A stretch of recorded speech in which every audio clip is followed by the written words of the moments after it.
যে সতর্কতাগুলো যদি আপনারা মেনে চলেন বা ওই স্টুডেন্ট বা তাদের অভিভাবকরা মেনে চলে, তাহলে এই যে ধরনের অসাধু চক্র এই পিছন থেকে কাজ করে এই সংগঠন এই অ্যাসোসিয়েশনকে আর এই শিল্পকে প্রশ্নবিদ্ধ করছে, তাদেরকে আমরা প্রতিরোধ করতে সক্ষম হব। সো সেই ক্ষেত্রে কোনো প্রতিষ্ঠানের সঙ্গে যদি কোনো স্টুডেন্ট চুক্তিবদ্ধ হওয়ার পূর্বে অবশ্যই সেই প্রতিষ্ঠানের নিবন্ধন আছে কিনা এবং সেই প্রতিষ্ঠান ফ্যাটক্যাবের মেম্বার কিনা সেই ব্যাপারটি আপনারা বিবেচনায় নেবেন।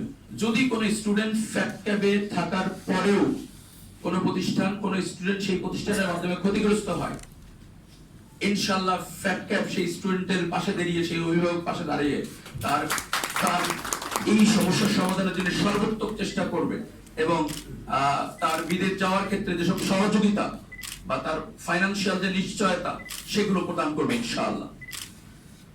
বিশ্ববিদ্যালয়ের টিউশন ফি যেটা খুবই গুরুত্বপূর্ণ ব্যাপার, আমাদের দেশে অনেক ক্ষেত্রে আমি শুনে থাকি, আমার এই কনসালটেন্সি ক্ষেত্রে আমার বয়স হচ্ছে 20 বছর এবং আমি প্রথম বছর থেকে এই অ্যাসোসিয়েশনের মেম্বার হিসেবে আমি নিজেকে নিয়োজিত রেখেছি এবং আজকে আমি এটার নির্বাচিত প্রেসিডেন্ট। বিষয় হচ্ছে, যদি একজন স্টুডেন্ট টিউশন ফিসটা ব্যাংকের থ্রু দিয়ে স্টুডেন্ট ফাইল ওপেন করে ইউনিভার্সিটি প্রেরণ করে, ওই স্টুডেন্ট ক্ষতিগ্রস্ত হওয়ার কোনো সম্ভাবনা নাই। কারণ বিদেশি ইউনিভার্সিটিগুলো যে টাকা একসেপ্ট করে সেটা একটা রিফান্ড পলিসি থাকে, ওই পলিসির ভিতর দিয়ে যদি কোনো স্টুডেন্ট টিউশন ফিস পাঠায় অবশ্যই তার tuition fees will be refunded যদি কোনো কারণে ওই স্টুডেন্টের ভিসা রিজেক্টেড হয়। সো এই ব্যাপারটা আপনারা একটু স্টুডেন্টকে তুলে ধরবেন এবং তাদের অভিভাবকদের কাছে তুলে ধরবেন। দ্বিতীয়ত, লিখিত চুক্তি। সেরপর আপনারা একটা প্রতিষ্ঠানের কাছে গিয়েছেন বা স্টুডেন্ট একটা প্রতিষ্ঠানের কাছে গিয়েছে, ওই প্রতিষ্ঠান তাদের সাথে কোনো চুক্তি আছে কিনা যে ভিসা হলে আমাকে একটা সার্ভিস ফিস দিতে হবে, দিলে কত টাকা দিতে হবে, কতটুকু টিউশন ফিস পেমেন্ট করতে হবে, কত টাকা এমবেসি ফিস আছে, একটা স্বচ্ছ ধারণা জানে ওই স্টুডেন্ট শুরু থেকে একটা কন্ট্রাক্টের মাধ্যমে যাতে প্রণয়ন করে, সেক্ষেত্রে ওই স্টুডেন্টের ক্ষতিগ্রস্ত হওয়ার কোনো সম্ভাবনা থাকবে না।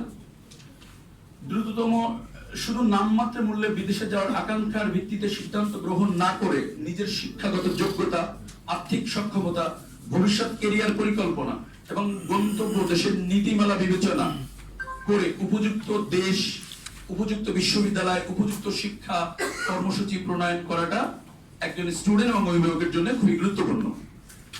সেফার, আমার কোনো ইংলিশ প্রফিসিয়েন্সি নাই।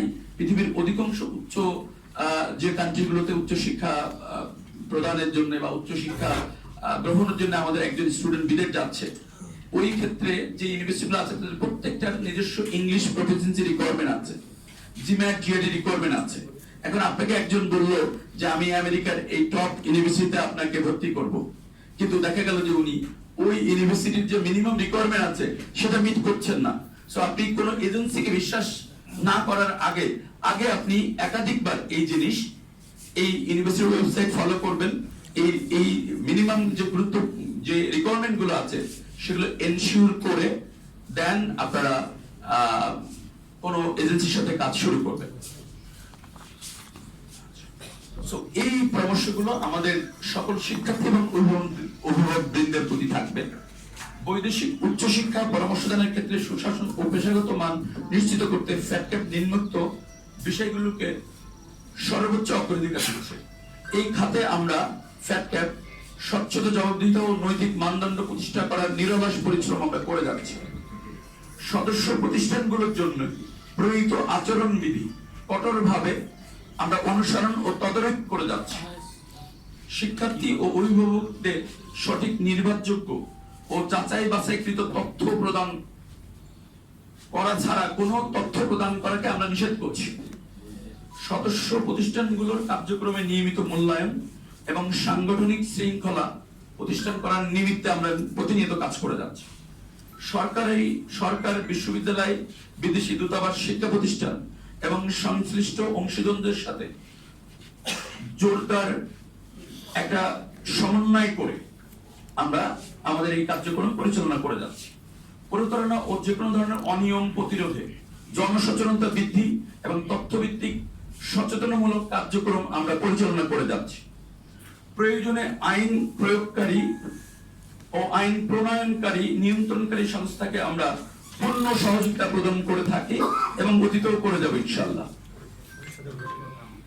এবং ভবিষ্যতে আমরা এটা করে যাব।